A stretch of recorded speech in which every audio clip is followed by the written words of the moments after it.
Hi friends, రేఖా చిత్రం Asif Ali Anaswara Rajan main lead చేసినటువంటి ఈ మూవీ మలయాళంలో థియేటర్స్లో రిలీజ్ అయ్యి సూపర్ డూపర్ హిట్ అయితే అయింది. ఇప్పుడైతే ఈ మూవీ మనకు సోనీ లీవ్లో అయితే స్ట్రీమ్ అవుతోంది. ఇక్కడి నుంచి మనం మూవీ తెలుగులో కూడా చూడొచ్చు. మూవీ అయితే ఇక్కడే చూశాను. మూవీ చూసిన తర్వాత ఎలా ఉంది అంటే ఎప్పుడు చూసినా అయితే పనిరా, కొంచెం కూడా బోర్ కొట్టదా? సో ఈ మధ్య కాలంలో మనకు మలయాళంలో వస్తున్నటువంటి మూవీస్ కనుక చూసుకున్నట్లయితే మనకు ఇలా అయితే అనిపిస్తుంది. ఆ డైరెక్టర్స్ తీస్తున్నటువంటి మూవీస్ కనుక చూసుకున్నట్లయితే ఏదో ఒక పాయింట్ పట్టుకుంటారు, దాంతో ఒక స్టోరీ అనేది అల్లేస్తారనమాట. ఒక క్రైమ్, ఒక సస్పెన్స్, ఒక థ్రిల్లర్, ఇటువంటి జానర్స్లో అయితే మూవీస్ అయితే తీస్తున్నారు. తీసి వాటితో హిట్స్ కూడా కొడుతున్నారు. అది మనకు మంచి పాయింట్ అని చెప్పొచ్చు. సో ఈ మూవీ కూడా మనకు ఒక మంచి క్రైమ్ సస్పెన్స్ థ్రిల్లర్ అని చెప్పొచ్చు. అటువంటి ఒక స్టోరీని రాసుకొని దానికి మంచి స్క్రీన్ ప్లే అనేది సెట్ చేసుకొని డైరెక్టర్ ఈ మూవీని అయితే తీసాడని చెప్పొచ్చు. సో జనరల్ గా మనం ఇటువంటి క్రైమ్ సస్పెన్స్ ఉన్నటువంటి మూవీస్ కనుక చూసుకున్నట్లయితే అందులో ఒక మర్డర్ అనేది జరుగుతుంది. ఆ మర్డర్ జరిగినప్పుడు అక్కడ చనిపోయింది ఎవరు అనేసి ముందే పోలీసు వాళ్ళకి తెలిసిపోతుంది. దాని తర్వాత ఎవరు చేశారు, అది ఎందుకు చేశారు అనేది వాళ్ళు కనుక్కుంటారు. కానీ ఈ మూవీలో డైరెక్టర్ ఏం చేశాడంటే అది ఎవరు చేశారు ఏంటి అనేది ముందే చెప్పేస్తాడు. అది ఎవరు చనిపోయింది, ఆయన ఎందుకు చనిపోవాల్సి వచ్చింది అనేది మనకు లాస్ట్ వరకు తీసుకెస్తాడు.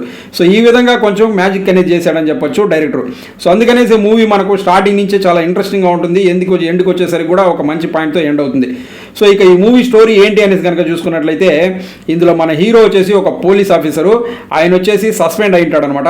సస్పెన్షన్ నుంచి మళ్ళీ తిరిగి వచ్చిన తర్వాత ఆయనకు ఒక కేసు వస్తుంది. ఆ కేసు ఏంటి అంటే ఒక అతను ఒక అడవిలోకి వెళ్ళి కూర్చొని అక్కడి నుంచి ఒక సెల్ఫీ వీడియో తీసుకొని సూసైడ్ చేసుకుంటాడు.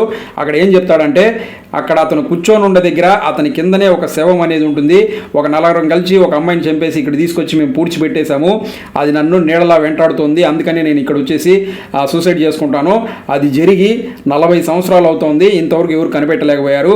ఇకనన్నా ఇక్కడికి వచ్చి ఏం జరిగిందనేసి కనుక్కోండి అని చెప్పేసి అతను సూసైడ్ చేసుకొని చనిపోతాడనమాట. ఈ కేసు మన హీరో దగ్గరికి రావడం జరుగుతుంది. సో అందులో మనకు ఆ చనిపోయిన వ్యక్తి చెప్పేది వచ్చేసి ఒకరి పేరు మాత్రమే చెప్తాడు. ఇక మిగిలిన వాళ్ళందరినీ పోలీసు వాళ్ళు ఎవరు ఎలా కనుక్కున్నారు, అలాగే అక్కడ చనిపోయినటువంటి ఆ అమ్మాయి ఎవరు, ఆ అమ్మాయిని ఈ యొక్క హంతకులు ఎందుకు చంపారు, అసలు ఇంతకీ ఆ అమ్మాయిని కనిపెట్టారా లేదా, కనిపెట్టిన తర్వాత ఏం జరిగింది అనేది మనం మూవీలో చూడాల్సి ఉంటుంది అనమాట. సో ఇటువంటి స్టోరీస్తో ఆల్రెడీ మనం కొన్ని మూవీస్ చూసుండొచ్చు, కాకపోతే డైరెక్టర్ ఇక్కడే తన పనితనం అనేది చూపించాడనమాట. సో మూవీ స్టార్టింగ్లోనే మనకు ఆ హంతకుడే దీన్ని రివీల్ చేస్తాడు, నేను చేశాను అనేసి. దాని తర్వాత 1 by 1 అనేది వస్తూ ఉంటారు. కానీ లాస్ట్ వరకు మనకు ఆ చనిపోయింది ఎవరు, ఆమె ఎందుకు చనిపోయింది అనేది లాస్ట్ వరకు తీసుకెళ్ళగలిగాడు. అక్కడే సక్సెస్ అయ్యాడని చెప్పొచ్చు డైరెక్టర్. సో ఆ విధంగా ఒక మంచి స్క్రీన్ ప్లే అనేది రాసుకొని దాన్ని చూపించడంలో సక్సెస్ అయ్యాడని చెప్పొచ్చు డైరెక్టర్. ఒక మంచి స్టోరీ తీసుకొని దాన్ని చాలా నీట్గా అంటే స్క్రీన్ ప్లే పకడ్బందీగా రాసుకొని దాన్ని చాలా ఇంట్రెస్టింగ్గా చూపించడంలో సక్సెస్ అయ్యాడని చెప్పొచ్చు. సో మూవీ చూస్తున్నంతసేపు కూడా మనకు చాలా ఇంట్రెస్టింగ్గా ఉంటుంది. నెక్స్ట్ ఏం జరుగుతుంది అన్న విధంగా అయితే ఉంటుంది. ఆ విధంగా అయితే డైరెక్టర్ బాగా చూపించాడని చెప్పొచ్చు. కాకపోతే మూవీ అనేది కొంచెం స్లోగా అయితే రన్ అవుతూ ఉంటుంది, కొంచెం ఓపిక్గా అయితే మూవీని చూడాల్సి ఉంటుంది. సో రెగ్యులర్ కమర్షియల్ ఫార్మేట్లో అయితే మూవీ అనేది ఉండదు. సో డైరెక్టర్ ఏదైతే చెప్పాలనుకున్నాడో ఆ పాయింట్ని చెప్పడం కోసం ఇటువంటి ఒక వేలో అయితే చూపించాడని చెప్పొచ్చు. సో అందుకనేసి మూవీ చూసేటప్పుడు కొంచెం ఓపిక్గా అయితే చూడాల్సి ఉంటుంది. సో నెక్స్ట్ ఇందులో ఆర్టిస్టుల పర్ఫార్మెన్స్ గురించి మాట్లాడుకున్నట్లయితే ఇందులో హీరోగా చేసినటువంటి ఆసిఫ్ అలీ, ఈయన ఇంతకుముందు పోలీస్ ఆఫీసర్ క్యారెక్టర్ చేసినటువంటి మూవీస్ కూడా హిట్ అయ్యాయి. ఈ మూవీలో కూడా ఆయన పోలీస్ ఆఫీసర్ క్యారెక్టర్ అయితే చేశాడు. ఈ క్యారెక్టర్ కూడా ఆయనకి చాలా బాగుంది. ఆయన చేసిన విధానం కూడా చాలా బాగుంటుంది.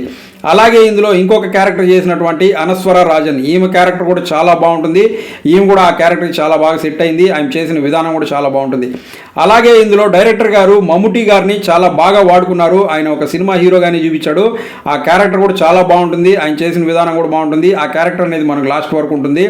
డైరెక్టర్ అయితే దాన్ని చాలా బాగా వాడుకున్నాడు అని చెప్పొచ్చు. అలాగే మిగిలిన వాళ్ళు కూడా వాళ్ళ క్యారెక్టర్స్ వరకు చాలా బాగా చేశారని చెప్పొచ్చు. అలాగే మ్యూజిక్ గురించి మాట్లాడుకున్నట్లయితే బ్యాక్గ్రౌండ్ స్కోర్ మాత్రం చాలా బాగుంది. బ్యాక్గ్రౌండ్ స్కోర్ మాత్రం మూవీకి సెట్ అయ్యే విధంగా ఇచ్చారని చెప్పొచ్చు. అలాగే కెమెరా వర్క్ అనేది కూడా మనకు చాలా బాగుంటుంది.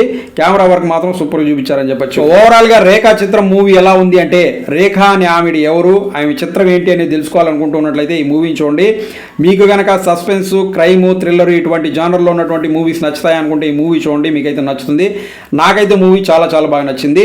ఈ మూవీ ఫ్యామిలీతో కలిసి చూడొచ్చు అంటే చూడొచ్చు, ఎక్కడ అభ్యంతరకర సన్నివేశాలు అయితే లేవు. సో అది ఫ్రెండ్స్, చూసారు కదా. ఈ వీడియో మీకు నచ్చినట్లయితే లైక్ చేసి ఛానల్ సబ్స్క్రైబ్ చేసుకోండి. మీకు నచ్చే మరో మంచి వీడియోతో మీ ముందు మళ్ళీ వస్తాను. Thanks for watching this video. Thank you very much.